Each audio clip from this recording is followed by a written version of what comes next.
Welcome to the second episode of Feed Shorts. In this episode, I'll talk about Obito again. I'll talk about Road to Ninja Obito, to be specific. Toby attacks Naruto and Sakura and releases a jutsu. Naruto and Sakura have no idea what happened, but the next instant, Toby was nowhere to be seen. However, they notice that everything is different. The other people are different from before, and even the Hokage mountain was different, with the face of Sakura's father instead of Minato. They find out that they were sent to an alternative world. It's stated multiple times in the movie that they were sent to another world, and the thing is that Obito created that world. It was stated that it was his creation, that he created it. That world is shown having multiple stars. Now you may say, well, it may be just a planet. World can refer to planet in the same universe. The official description states that they were sent to an alternative reality, and that would pretty much mean that they were sent to another universe, and that means that this is a whole universe, which means that Obito created a whole universe in that movie. And before anyone says, well, it was the limited Tsukuyomi,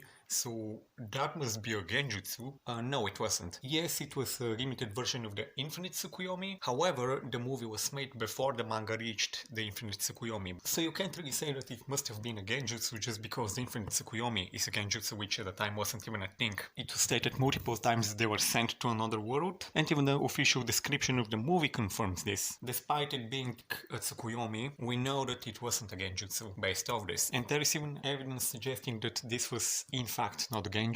Multiple things in fact. The first one being Sakura stating that she already tried to break free from a possible genjutsu, but nothing happened, which was an answer to Naruto's question on whether it was a genjutsu. Basically, she's implying that it was not a genjutsu. The second thing is that at the end of the movie, Naruto and Sakura are shown having the same exact battle damage they had against Menma and the others, despite the fact that before they were sent to the other world, they were undamaged. They had no scratches, nothing. It was the exact same damage that they had against Menma. It was indeed not a genjutsu in the movie. Now there is another question, which is the movie canon? And I say it is canon for two reasons. The first one is because Kishimoto actually was heavily involved in this movie. He wrote the story, and the second one is actually even more solid. Kishimoto not only had involvement in the movie, a lot of involvement, but he also made a manga.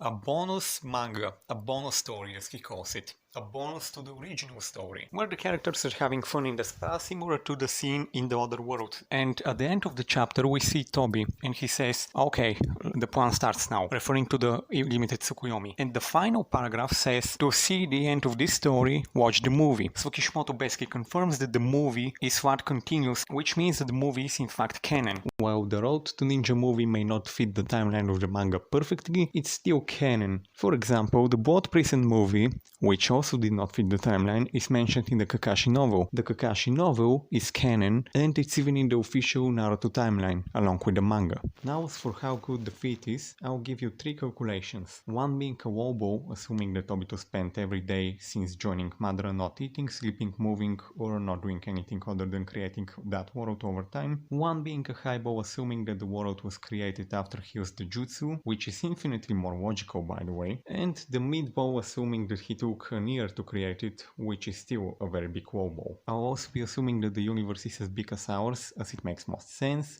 given that it's literally a parallel universe. And this is also backed up by the amount of stars we see in the sky, showing that it's way more than just a planet. The Third Great Ninja War was about 18 years before the events of Shippuden, meaning that at the very highest wall ball, that's how long it took Obito to create it. In which case, we will calculate how much energy Obito must have emitted per second. Since the universe has 2 trillion galaxies, that would mean that Obito would have been creating approximately 111 billion galaxies per year, or 304,414,000 per day, or 12,683,916.6 galaxies per hour, or 211,398.6 galaxies per minute, or 3,523.3 galaxies per second. This is the amount of energy Obito must have emitted. This also means Obito is already multi-galaxy level. That doesn't even take into account the fact that he must have been creating the time-space for the parallel universe as well, which would also require way more force than just the matter. If we go by the more logical conclusion that the world was created after Obito activated the jutsu, it would have taken at most 15 seconds, as that's the amount of screen time from the jutsu being casted to Naruto and Sakura being sent to another world. If it took 15 seconds, then this means means that Obito must have emitted enough energy to create approximately 133,333,333,333.3 galaxies per second, and the time-space large enough to contain them, making this feat low and universe level due to the fact that it takes way more power to create time-space than to create matter, seeing how not even black holes and supernovas can do as much as crack time-space, naturally putting this above creating 2 trillion galaxies. For the mid-ball, which is still very low-ballish, Obito would have created 63,419.5 galaxies per second, including time-space large enough to contain them.